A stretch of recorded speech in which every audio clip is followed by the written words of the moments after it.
ഇന്ന് ഓഫീസിലൊരു പാർട്ടിക്ക് വേണ്ടിയിട്ട് പോവാണ് ഞാൻ. പാർട്ടിക്ക് പോലെ തിളങ്ങട്ടെ അങ്ങോട്ട്. Is my final look.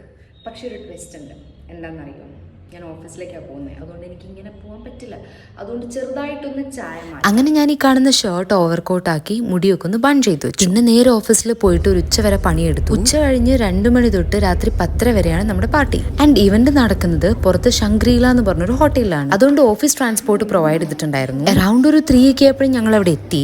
പിന്നെ നേരെ വാഷ്റൂമിൽ പോയിട്ട് ഷർട്ട് ഊരി മുടിയൊക്കെ കഴിച്ചിട്ട് ചെറുതായിട്ടൊരു ടച്ചപ്പ് ഒക്കെ ചെയ്തു. ഈവനിങ് 6 വരെ കുറച്ച് സ്റ്റേജ് പെർഫോമൻസ് ഒക്കെയാണ്. ആക്ച്വലി ഈ സ്റ്റേജ് പെർഫോമൻസ് ഒരു ഡാൻസിൽ ഞാനും ഉണ്ടായിരുന്നു. പക്ഷെ എന്റെ ബിസി സ്കെഡ്യൂൾ കാരണം എനിക്ക് പ്രാക്ടീസ് ചെയ്യാനുള്ള ടൈം ഇല്ലാത്തതും കൊണ്ട് ഞാൻ ബാക്ക് ഔട്ട് ചെയ്തു. And I M regretting it now. അങ്ങനെ സ്റ്റേജ് പെർഫോമൻസ് ഒക്കെ കഴിഞ്ഞ് നമ്മുടെ DJ സ്റ്റാർട്ട് ചെയ്തു. സ്റ്റേജിൽ ഡാൻസ് ചെയ്യാൻ പറ്റത്തിന്റെ റിഗ്രറ്റ് ഞാൻ ആ DJ ഫ്ലോറിൽ ഡാൻസ് ചെയ്ത് തീർത്തു. അങ്ങനെ നമ്മുടെ പരിപാടികളൊക്കെ കഴിഞ്ഞ് ഫുഡ് കഴിക്കാൻ വേണ്ടി പോയി. ഒരുപാട് വെറൈറ്റി ഓഫ് ഫുഡ്സ് ഉണ്ടായിരുന്നു. ഞാൻ ഭയങ്കര കൺഫ്യൂസ്ഡ് ആയിരുന്നു. ഇത്രയും ഓപ്ഷൻ എന്റെ മുന്നിലേക്ക് തരുമ്പോൾ എനിക്ക് അറിയില്ല എന്താ ചൂസ് ചെയ്യേണ്ടതെന്ന്. സൂഷി ഉണ്ടായിരുന്നു, പക്ഷെ ഞാൻ അങ്ങനെ ഭയങ്കര സൂഷി ഫാൻ അല്ലാത്തതുകൊണ്ട് ഞാൻ കഴിച്ചില്ല. ലാസ്റ്റ് എന്നെ കൊണ്ട് പറ്റുന്ന പോലെ എന്തൊക്കെയോ എടുത്ത് കഴിച്ചു. നല്ല അടിപൊളിയായിട്ട് എൻജോയ് ചെയ്തൊരു ഡേ ആയിരുന്നു. അപ്പൊ അത്രേ ഉള്ളൂ. എന്നാ ശരി, ബൈ.